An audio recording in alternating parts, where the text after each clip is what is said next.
Hindi man kasing garbo ng mga nakaraang taon, makulay pa rin ang pagdiriwang kanina ng National Consciousness Week sa New Bilibid Prison. Todo bigay ang inmates sa street dancing. Samantala, dismayado raw ang dalaw ng inmates na hindi sila nakapasok kanina. Ang iba galing pa raw sa malalayong mga lugar. May report si Marisol Abduraman. Todo indak ang mga presong ito ng maximum security compound na nakaati-atihan costume pa sa isinagawang street dancing kanina sa loob mismo ng New Bilibid Prison. Ang ilan, bigay todo pa sa paggiling. Hindi rin nagpahuli ang kanilang mascot at suot ang kanilang mga uniforme. Game na pumarada ang bawat pangkat.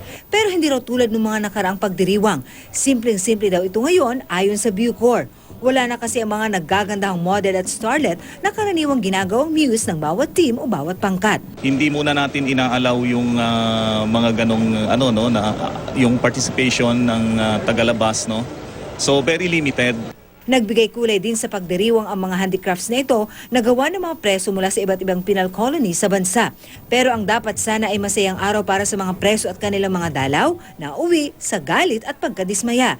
Hindi kasi nakapasok ang mga dalaw kanina sa maximum security compound na karamihan ay galing pa sa malalayong lugar at may mga bitbit na pasalubong para sa mga asawa.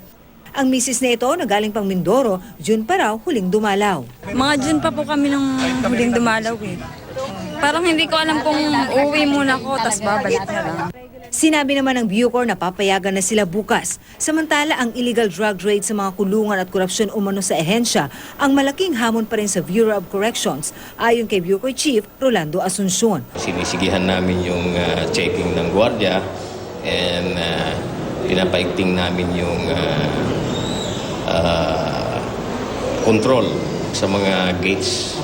Tuloy-tuloy pa rin daw ang lifestyle checks sa mga empleyado nito. Marisol Abduraman, GMA News.